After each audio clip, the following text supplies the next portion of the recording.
What is up, everyone? We are back in the shop, which is Maidenhead Aquatics at Taunton.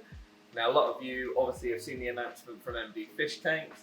I will still be here. I'll still be working here if they need me. You know, there's a good group of staff members here. There's enough of them. They're all really good and knowledgeable, so they probably won't need me. But I'm still here if they need me. I'm still going to be coming in doing filming. You know, the guys and girls that work here have been my friends for a long, long time, so they don't get rid of me that easily. So yeah, me and MD will still be here doing escapes every now and again. I'm still going to be running this channel alongside MD's channel. This channel will be more informational. His channel is going to be, as his channel is, more scapey and things like that. Scapey? Is that a word? We'll go with it anyway. But yeah, everything will stay pretty much the same. I'm here this morning. It's early. It's way before the shop's open. And we're going to talk about someone quite special in the shop. So this is going to be a fish file or a fish story, I suppose. Fish file, fish story on Buster, our MBU Pufferfish, who I've probably known for longer than a lot of people in my life, to be honest. He has been here for a long, long time. And he's not on camera. He's literally over here. Buster. He's not having it. He's staying at that end this morning. Now this is a bit of an epic way. Oh, he's out. Ideal. So he is buzzing about. So I'll stay over to this side so that hopefully he appears in shot every now and again. This is a bit of an epic way of returning to fish files. I haven't done one in so long.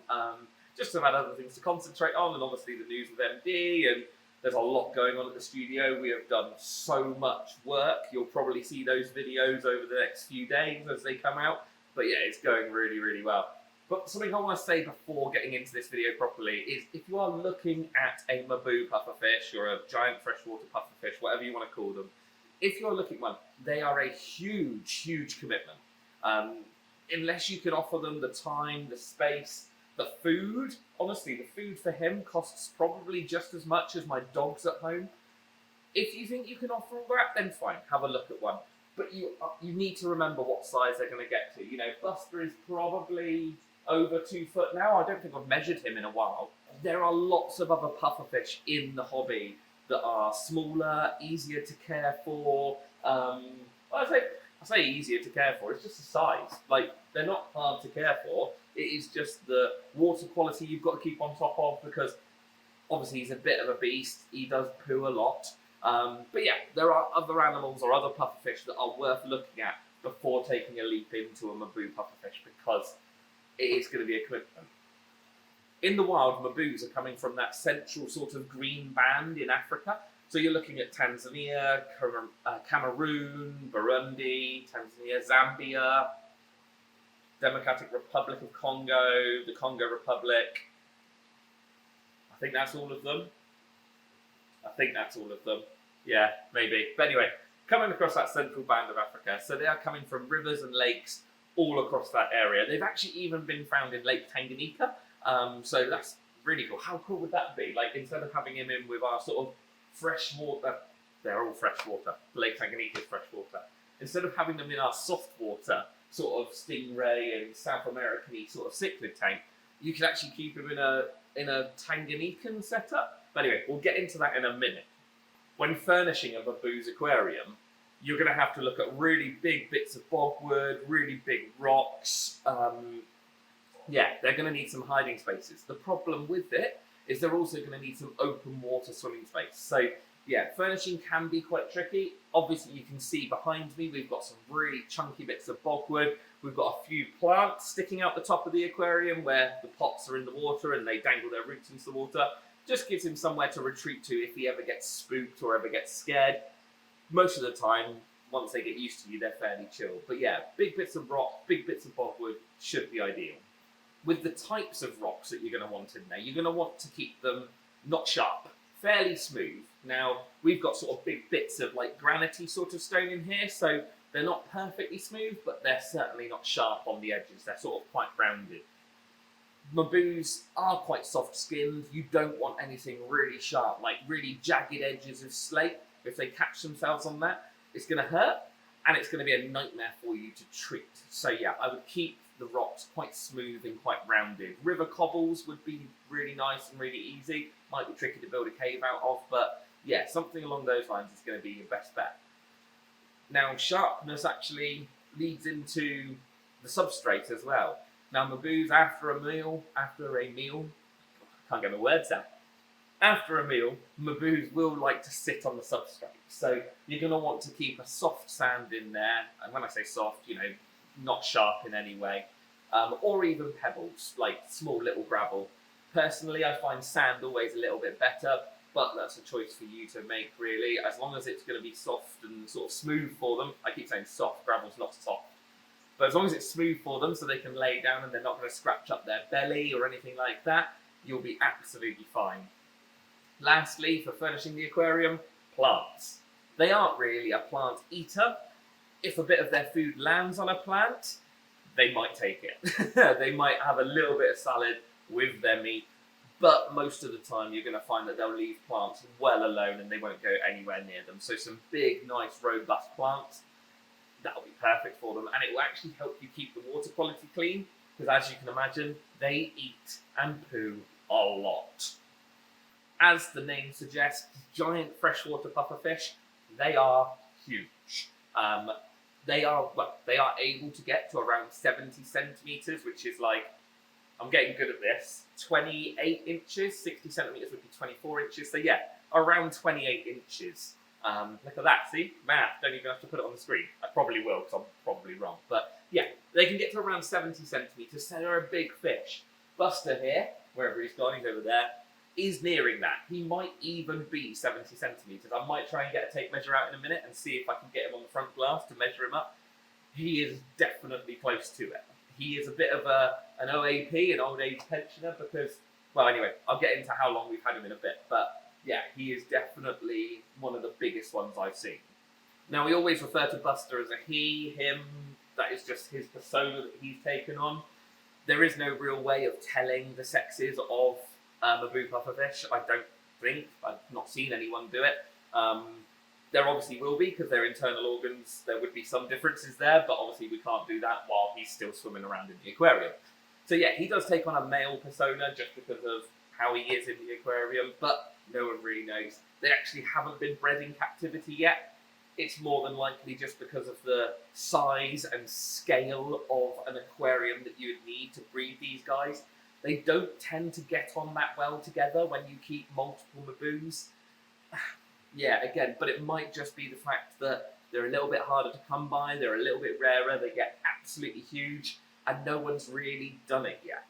But, yeah, breeding and sexing of them, just don't try and bother. One thing that everyone asks me in fish farms is, what size aquarium do I need to keep this fish? Now, it is a tricky one, because depending on the species, you might have a fast-swimming species that wants a big tank, you might have a slow-moving, swampy-style species that would be happy in a puddle. It is tricky. As for Buster here, or MBU Pufferfish, the bigger the better. Like 8, 10, 12 foot, you're going to need a huge tank. That being said, it's all very well being long, but if it's only narrow, it's pointless. If you've only got an 8 foot by 2 foot wide aquarium, well, if he's getting to 70 centimetres, eventually he's not going to be able to turn around, or at least comfortably. The tank behind me is a big tank, and even now, because when he was put in here, fish keeping was a little bit different. The tank busters were quite common in our part of the hobby. They're getting less common now, but I would say even this is sort of getting to the point where you're like, well, would ideally need a bigger tank. But this is 8 foot by 5 foot. And 2 foot deep, so it's over 2,000 litres-ish, somewhere around there. So it's a huge tank. Buster will be the last one we ever keep. He will not be replaced. Once he goes, and the tank will be changed, or there'll be different focal point fish put in there.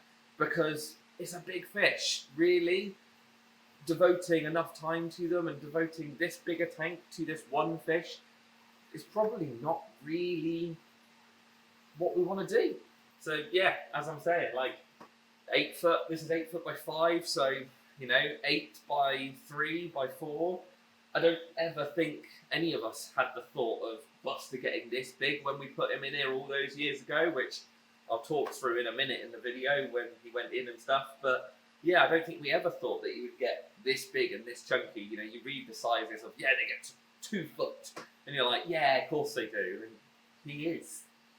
When it comes to water parameters, pH and KH and all of that sort of stuff, really, they're not that fussy. I've seen them kept in anywhere down to about 6. I've seen them kept anywhere up to about 8. They seem to do absolutely fine. In here, he'll be in about 6.5, 6.8, somewhere around that mark. That's our natural water down here. So he'll be in about that, and he's done really, really well in it. But yeah, parameters-wise, I think as long as you stick to, or don't stick to the outer edges, you know, if you start getting to 6 and lower, you're probably going to want to buffer it up. If you're getting up to the 8 mark, you're probably going to want to bring it down a bit. Trying to keep it in that middle ground is going to be ideal for them. Temperature-wise, again, they don't really care as long as it's warm, so 23, 24 degrees, all the way up to about 27, 28, which I haven't worked out the Fahrenheit thing yet, so I'll put that on the screen now. But yeah, somewhere around that mark, in that tropical band, absolutely fine for them. Food is going to be a big part of keeping a pufferfish like this. You're not going to be able to sprinkle in a little bit of flake or a few pellets and be done with it. You are going to need to sort of go to town on the food. That being said, Buster, wherever he's gone, he's behind me, Buster does eat tablets. So like the aquarium tablets that you get, or the sort of predator sticks, things like that, he will eat those quite happily. So we have got them, we have got him now on those foods. But you're going to want to feed him a varied diet. So we give him things like prawns, cockles, mussels, we give him little bits of fish, just a big, varied, meaty diet. Keeps him fat, keeps him healthy. The one thing that you've got to bear in mind with pufferfish is their teeth constantly grow, so they don't stop. You are going to want to feed him tougher foods. So things in shell, you know, clams in shell, cockles in shell, snails, if you can get big enough snails. Obviously once they're this big it's tricky, but when they're juvenile, little ram's horn snails and stuff you can put in there. It just helps grind their teeth down and keep their teeth a little bit shorter. If you let them and their teeth overgrow, what happens then is your puffer can't eat. You end up with a very, very poorly puffer. And something that I have never done and never wish to do is trimming the teeth of a pufferfish. It sounds horrible. I've watched videos on it before. It's not nice. It's, ugh. Can you imagine cutting someone's teeth down because they've grown too much? No. But yeah, so make sure you're feeding them shelled foods to keep those teeth ground down. You should be golden. That last comment as well about their teeth growing goes for all pufferfish. Some pufferfish have their teeth grow quicker than others as well. So yeah, different species. And maybe we'll do a pufferfish overview maybe at some point with a load of different pufferfish in it. But yeah, pufferfish, their teeth do constantly grow, and some of them are quicker than others, so you do have to be really on top of it. Buster here's not too bad. We can keep on top of his by chucking in cockles and mussels in shell, and it keeps on top of it. But yeah, some of your smaller pufferfish, you do have to be careful. Tank mates for Mabus is a bit of a tricky one. Again, it probably comes down to them not being kept enough in the hobby. Not that I think there should be more of them, but there's probably not enough people trying out different things. Buster here is chilled. He's been chilled since the day we got him. He is a gentle giant. You know, even when, sorry, stingrays one past then. Even when the stingrays have like a little bit of food sat on their back or something like that, he will go up to them and he will grab it off their back. But he is so gentle. Those teeth literally could tear anything apart. You know, though they break through cockle shell. You know, you can hit cockle shell with a hammer or tap it at least, and it doesn't smash. He gets it, crunch, into bits. But yeah, as I say, this guy is a gentle giant. You get other Mabus that are psycho, and we've had people not be able to keep them with anything, like not a single thing. We've had other Mabus, actually, one customer of ours who had a Mabu in a massive, like, tropical pond in their garage. They had a group of neon dwarf rainbow fish, tiny little rainbow fish. When I say tiny, it was just a shoal of them. You know, they were fine with him. But every time that the Mabu was eating, the rainbow fish would chase him around and nip at their tail to try and get him to drop the food so that they could like swarm it and gang up on it. So yeah, some of them can be really dopey. He could have turned around and literally swallowed all of them whole, but he's too big. You know, a fish like that, chasing a fish like that around a tank, It would be like you running around a field or a car park for 20 minutes trying to catch, 2 chips or French fries. It would be pointless. You'd get no energy out of it. You'd be tired. And it's the same for these guys. If it's small enough, they ain't going to bother it. Obviously, bigger fish, they are the ones that could be targeted. So, he could, if he wanted to, he could he could tear chunks out of these guys that are probably, an inch or so in diameter really easily. Those teeth could rip through it. You could definitely lose a finger, so it's always worth keeping well clear of them if you don't know your pufferfish as well as we know him. But yeah, just be careful with tank mates. You're going to have to, if you want to keep him with you, you're just going to have to see how he does or she does with a group of fish. In my mind, growing them up with said fish will make him a little bit more mellow and will help him adjust and help him grow up with those fish, and he should see them as tank mates and not food, and keeping your pufferfish well fed as well. If you can keep him fed, then again, he shouldn't go looking for food really. Now, a little bit about Buster himself, wherever he's gone. Now, Buster has been with us a very long time. I was talking to some of the guys and girls actually last night about it. We're thinking around 2015, 2016, he was here and he went into the tank. So that's, at the time of filming, 7-ish, maybe 8 years maximum that he's been in the shop. So like I say, he is getting to be a bit old now. Average lifespan of puffer, or of MBU Pufferfish, 8 to 10 years is what everyone says online. So he is certainly getting to be a bit long in the tooth. See what I've done there? That was awful. But yeah, so he has been with us a long time. Now, when we put him in, he would have literally fit in the palm of my hand. He was tiny. His tail now is probably bigger than he was back when he first got popped in there.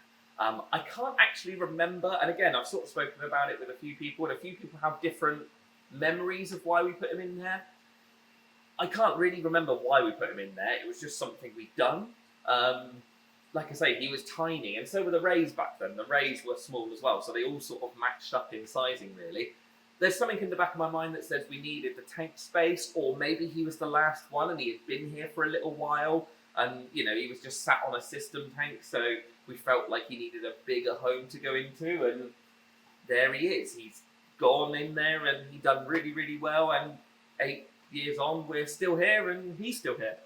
Buster has gained a bit of a cult following in here, really. He's almost like our mascot.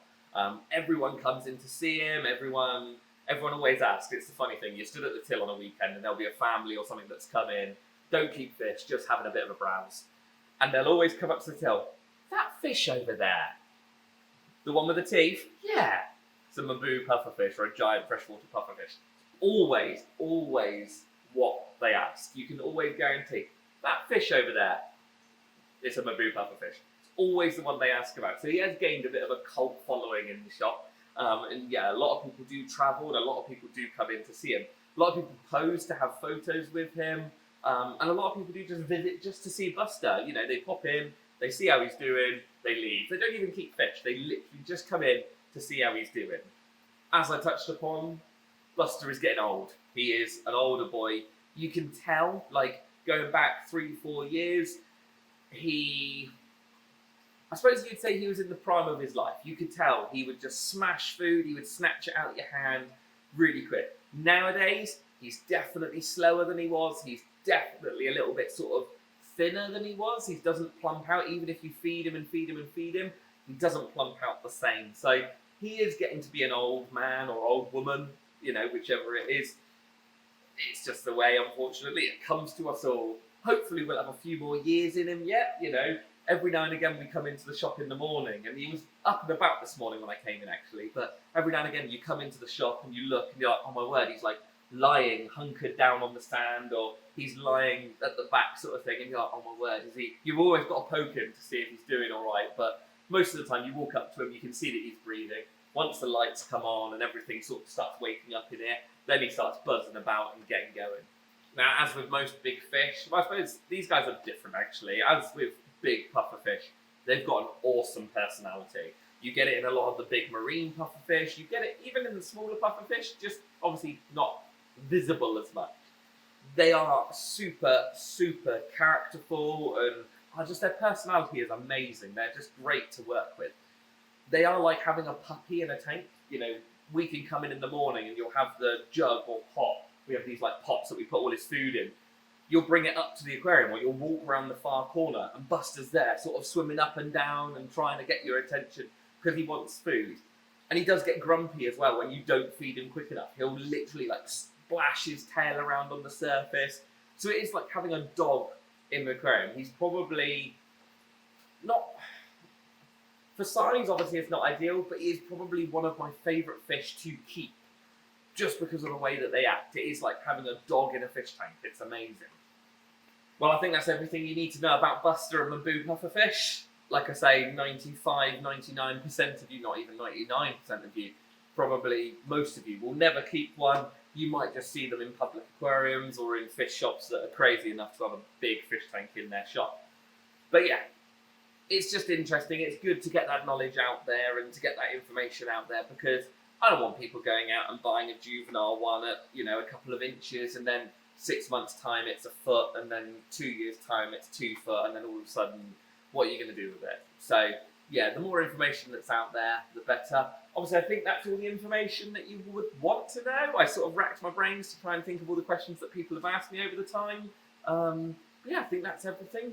If there's anything else that you can think of, drop it in the comments and I'll try my best to answer it, or try my best to get answering it. There's always loads of comments, so I try to work through them, but it's always tricky. But yeah, I think that's everything. Yeah, I think that's good. I'll see you in the next one. Might be here, might be at the studio, might be even over on MD's channel, who knows? Don't know where I'll be. See you in the next one.